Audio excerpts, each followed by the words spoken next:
Students, आज हमने lecture number 13 start करना है और चैप्टर नंबर 8 हमने स्टार्ट करना है। चैप्टर नंबर 8 का ये पहला लेक्चर है।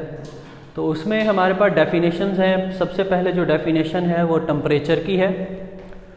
Temperature of a body is the degree of hotness और कोल्डनेस ऑफ बॉडी। आमतौर पर हम टेम्परेचर को हीट के साथ मिक्स कर देते हैं। टेम्परेचर और हीट में वाज़ेह तौर पर फ़र्क है। टेम्परेचर हमारे पास एक न्यूमेरिकल वैल्यू होती है किसी जिस्म की कि वो कितना हॉट है या कितना कोल्ड है। उसके पास जो हमारे पास आती है वैल्यू वो हमारे पास टेम्परेचर कहलाता है। मिसाल के तौर हम कहते हैं कि दिन का जो टेम्परेचर है वो 45 सेंटीग्रेड है, तो ये जो वैल्यू है हमारे पास न्यूमेरिकल वैल्यू, ये टेम्परेचर कहलाती है। हीट जो है, हीट के बारे में हम पढ़ते हैं। Heat is energy. हीट जो है एनर्जी की एक किस्म है, टेम्परेचर एनर्जी की किस्म नहीं है। हीट एनर्जी की किस्म है that is transferred from one body to other, जो कि एक बॉडी से दूसरे बॉडी की तरफ ट्रांसफर होती है। In thermal contact, thermal contact को समझना लाजमी है कि हॉट ऑब्जेक्ट और कोल्ड ऑब्जेक्ट का जो आपस में कंटैक्ट जब तक कायम ना हो तब तक हीट एनर्जी फ्लो नहीं होगी। मिसाल के तौर पर जिस तरह आपने देखा होगा गर्मियों में जो बर्फ़ बेचने वाले हैं उसको ढांक के रखते हैं, ऊपर कपड़े मोटे रखते हैं, क्योंकि बाहर जो है माहौल गर्म होता है और वो ठंडी है, वो थर्मल कंटैक्ट से बचाते हैं ताकि इनका आपस में थर्मल कंटैक्ट ना हो। जब थर्मल कंटैक्ट कायम हो गया तो बाहर से जो हीट है, गर्म दिन से जो हीट है वो बर्फ़ की तरफ फ्लो करना शुरू कर देगी, तो वो पिघलना शुरू हो जाएगी। तो हीट उस वक्त फ्लो होती है जब हॉट ऑब्जेक्ट और कोल्ड ऑब्जेक्ट का आपस में कंटैक्ट कायम हो, राब्ता कायम हो with each other as a result of difference of temperature between them. ये सबसे अहम बात याद रखनी है कि अगर दो चीज़ें सेम टेम्परेचर पर हों, मिसाल के तौर पर एक ऑब्जेक्ट का टेम्परेचर 40 सेंटीग्रेड है, दूसरे का भी 40 सेंटीग्रेड है, तो हीट फ्लो नहीं करेगी। हीट फ्लो होने के लिए लाजमी तौर पर एक ऑब्जेक्ट का टेम्परेचर ज़्यादा, एक ऑब्जेक्ट का टेम्परेचर कम होना ज़रूरी है, तभी हीट फ्लो करेगी। तो ये तब तक फ्लो करती रहती है जब तक थर्मल एक्विलिब्रियम अचीव ना हो जाए। थर्मल एक्विलिब्रियम का मतलब ये है कि हॉट ऑब्जेक्ट का टेम्परेचर कम होना शुरू हो जाएगा, कोल्ड ऑब्जेक्ट का टेम्परेचर बढ़ना शुरू हो जाएगा। जब दोनों का टेम्परेचर बराबर होगा तो उसको हम कहेंगे थर्मल एक्विलिब्रियम, तब तक हीट जो है वो फ्लो करती रहेगी। इसके बाद डेफिनेशन है internal energy. The sum of kinetic energy and potential energy associate with the atom, molecule and particles of body is called internal energy. किसी भी बॉडी के अंदर दो तरह की एनर्जीज होती हैं, काइनेटिक एनर्जीज भी होती हैं, पोटेंशियल एनर्जीज भी। जो चीज़ मोशन करती है उसकी वजह से एनर्जी है उसको काइनेटिक कहते हैं, और जो चीज़ खास पोजीशन की वजह से है वो पोटेंशियल एनर्जी है। मिसाल के तौर पर किसी भी हम पार्टिकल की बात कर लें या किसी भी ऑब्जेक्ट की बात कर लें, उसमें जो इलेक्ट्रॉन्स हैं वो मूव करते हैं, उनके पास काइनेटिक एनर्जी है। एटम्स वाइब्रेटरी मोशन करते हैं, उनके पास भी काइनेटिक एनर्जी है। तो ये सारी काइनेटिक एनर्जीज और पोटेंशियल एनर्जी हमारे पास है बॉन्ड्स की वजह से। जो बॉन्ड्स हैं वो स्टिल हैं खास पोजीशन में, उनके पास पोटेंशियल एनर्जी है। तो ये तमाम काइनेटिक एनर्जीज और पोटेंशियल एनर्जीज को जब आपस में हम ऐड करेंगे तो उसको हम कहेंगे इंटरनल एनर्जी।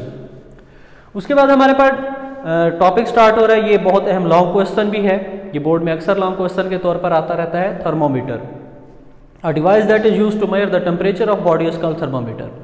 एक डिवाइस जो किसी भी ऑब्जेक्ट का टेम्परेचर मेजर करने के लिए कि उसका टेम्परेचर कितना है उसको हम थर्मोमीटर कहते हैं। थर्मोमीटर के अंदर जो मटेरियल इस्तेमाल करते हैं उसको थर्मोमीट्रिक मटेरियल कहते हैं। हर मटेरियल इस्तेमाल नहीं किया जा सकता।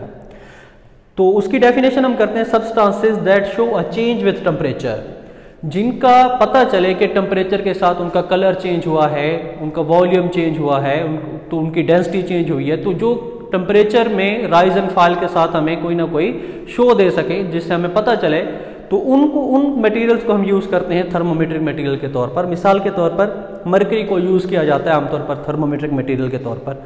तो एक थर्मोमेट्रिक मटेरियल चुनने के लिए हमारे पास कौन कौन सी प्रॉपर्टीज़ हैं कि इन खसूसियात का पूरा होना ज़रूरी है एक थर्मोमेट्रिक मटेरियल के लिए।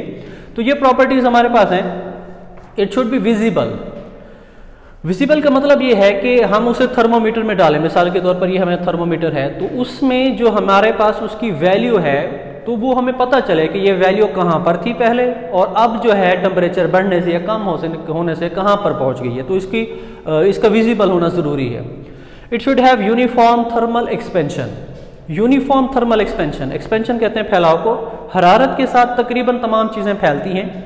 यूनिफॉर्म होना ज़रूरी है। जैसे फ़र्ज़ किया कि हमारे पास 1 सेंटीग्रेड टेम्परेचर इंक्रीज़ होने से ये एक लेवल जो है आगे बढ़ गया, अगले 1 सेंटीग्रेड पर भी इसको एक लेवल ही बढ़ना चाहिए, ना कि 2 level.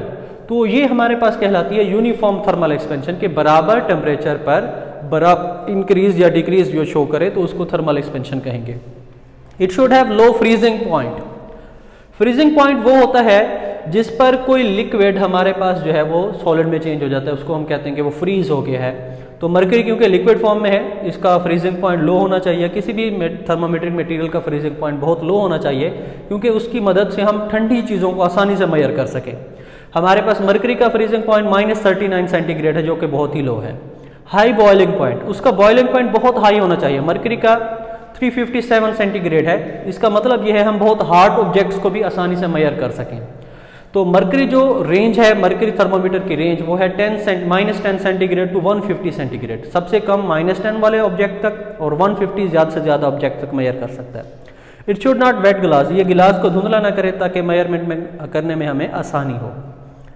It should have good conductor of heat, यानी कि हीट की कंडक्शन इसकी अच्छी हो, साफ ज़रा हीट को फील करेगा, हीट की कंडक्शन अच्छी होगी तो हमें वैल्यू देगा। It should have small specific heat capacity. Specific heat capacity हमारे अगले लेक्चर में हम इसको डिफाइन करेंगे और एक्सप्लेन करेंगे। बहरहाल ये समझ लें कि उस मटेरियल की स्पेसिफिक हीट कैपेसिटी हमारे पास स्मॉल होनी चाहिए। तो यहाँ पर हमारे पास टेम्परेचर के 3 स्केल्स हम आमतौर पर यूज़ करते हैं, सेल्सियस, केल्विन और फ़ारेनहाइट। इनमें से जो हमारे पास ऐसा स्केल है वो केल्विन है। तो इसमें हमारे पास 2 चीज़ें सबसे पहले पता होना चाहिए, एक होता है लोअर फिक्स पॉइंट, एक होता है upper fix point. Lower fix point जो कि ये वाले शो किए हुए हैं, लोअर फिक्स पॉइंट वो होता है जहां पर वाटर फ्रीज हो जाता है, आइस में कन्वर्ट हो जाता है, वो पॉइंट किसी भी स्केल पर लोअर फिक्स पॉइंट कहलाता है। अपर फिक्स पॉइंट जहां पर जाकर वाटर बॉयल हो जाता है, वाटर स्टीम के अंदर कन्वर्ट हो जाता है, तो वो हर एक स्केल का जो पॉइंट है वो हमारे पास कहलाएगा अपर फिक्स पॉइंट। सबसे पहले हम सेल्सियस की बात करते हैं। सेल्सियस का लोअर फिक्स पॉइंट 0 सेंटीग्रेड होता है, अपर फिक्स पॉइंट 100 सेंटीग्रेड होता है। टोटल डिवीजन्स हमारे पास कितने हो गए? 100 डिवीजन्स। इसी तरह हम केल्विन की बात करें जो कि SI यूनिट है, तो इसका लोअर फिक्स पॉइंट 273 होता है, अपर फिक्स पॉइंट 373 होता है। इसमें भी 100 डिवीजन्स है, इसलिए हम कहते हैं कि 1 केल्विन बराबर होता है 1 सेंटीग्रेड के, क्योंकि दोनों में 100 डिवीजन्स हैं। और केल्विन स्केल की खास बात यह है कि यहाँ पर हमारे पास 0 केल्विन होता है। 0 केल्विन बराबर होता है -273 सेंटीग्रेड के, इसको एब्सोल्यूट 0 कहा जाता है। एब्सोल्यूट 0 का मतलब यह है ये सबसे कम टेम्परेचर है जिसको अचीव किया जा सकता है, जहाँ पर आइडियल गैस का वॉल्यूम जो है वो 0 हो जाएगा। साथ में हमारे पास फ़ारेनहाइट स्केल है, इसका लोअर फिक्स पॉइंट 32 फ़ारेनहाइट है, अपर फिक्स पॉइंट 212 फ़ारेनहाइट है। इस पे टोटल नंबर ऑफ डिवीजन्स 180 हैं। तो इन टेम्परेचर स्केल्स को एक दूसरे में कन्वर्ट भी किया जा सकता है। मिसाल के तौर पर हमें सेल्सियस में वैल्यू दी गई हो, केल्विन में कन्वर्ट करना हो, या फ़ारेनहाइट में दी गई हो, सेल्सियस में कन्वर्ट करना हो, तो ये 2 फार्मूले जो हैं वो यूज़ होंगे। ये हम न्यूमेरिकल्स में इस्तेमाल करेंगे। T into K, temperature into Kelvin, is equal to C + 273, F is equal to 1.8C + 32। तो ये हम इंशाल्लाह न्यूमेरिकल्स में इस्तेमाल करेंगे। बस हमारा लेक्चर ख़त्म होता है, इसके बाद नेक्स्ट लेक्चर है वो स्पेसिफिक हीट कैपेसिटी का होगा।